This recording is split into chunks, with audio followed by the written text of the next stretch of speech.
Right, it's hard to put all these photos into the correct order, so I'm just going to run you through them as we go. One part of this wall partition here is the shower, the other part is the walk-in robe. So I'll show you with all the pictures how it's all working out. This wall here is adjoining to the main bedroom and was to have a door in there to connect the bedroom to this walk-in robe. I don't think these guys had an idea on how they were going to do it or what they were going to do. I suggested to the owner that we use a cavity slider in there. So basically that whole wall section, I'd have to put a beam in, support it, and then I would have to install a cavity slider just as a space saving measure because there was not a room there. Now note the electrical wiring here in this room and when the whole setup, these guys ran all this wiring themselves, and you'll see up in this corner here, when I got the electrician in to rewire it, he ended up pulling all of the wiring out. There was miles of it, and they just had a whole lot of it stuffed up into the ceiling here. What a bunch of cowboys they were. So as you can see in this photo, the shower recess was lined, flushed, and waterproof. They'd even painted the studs in that area waterproofing. I absolutely had no idea what the heck they'd done all that for at that stage. They hadn't even determined the exact width of the shower, I don't think, because the window's there. The shower was finishing somewhere near the window. I ended up changing that a little bit anyway. Still, no idea what they were doing. So this was an existing window which they pulled out and had never measured or ordered another one to be put in its place. Now, at the stage, I'm going to let you guys know that these blokes had been here for 7 weeks, apparently. So this work that you see here is what they done in 7 weeks.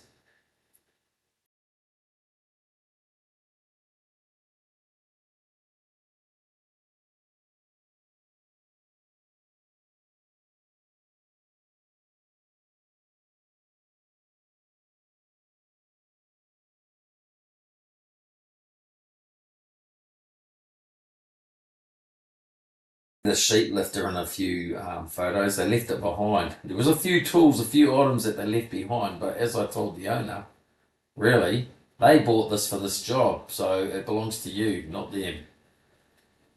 And it came in pretty handy for a few jobs after that too.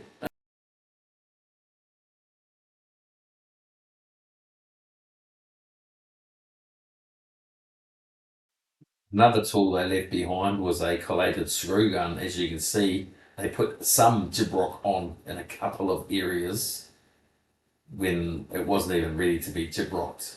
I guess they just wanted to use their screw gun. These tools they bought with the money that the owner gave them, by the way.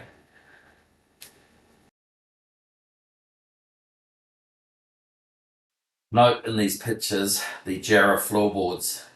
This part of the house originally had a veranda going around it. So it had all this Jarrah flooring, which was part of the original veranda.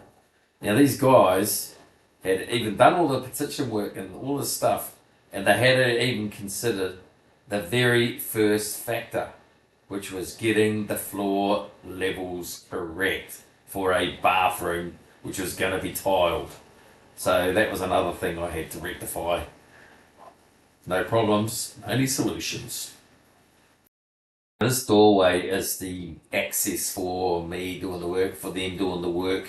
Before we broke into their bedroom, I wanted to leave their bedroom intact for as long as possible, just to make it comfortable for them. So before I worked my way out of the bathroom through the walk-in robe, which is where that doorway goes into, and on from there. This picture is the vanity and all the plumbing fixtures which the client had selected, purchased, and everything prior to these guys starting. Even the tiles, they had everything there for them. So all the guys had to do was get the building materials they needed and get onto the job. This is the bedroom side of the walk-in robe, and that the line that I've put in there is where I had to cut out to put in the cavity slider. This is a sketch that I drew up after discussing with the clients what they wanted, so I had some dimensions to work with and a bit of an idea of what I was doing. which I think was probably more than the other blokes had done at all, because it sounds like they hardly had even communicated anything to the customer whatsoever, which was all pretty sus to me, really.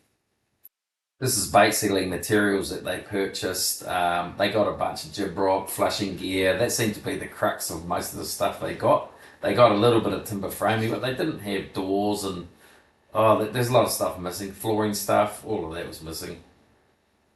Which goes to show me they didn't really plan it out whatsoever. They were just flying by the seat of their pants, and they were just doing bits here and bits here to make it look like they knew what they were doing.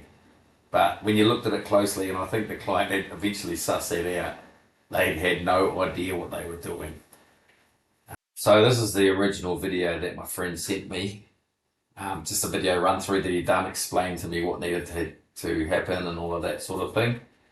So I just sort of put this at the end so you've got a bit of a video run through as well.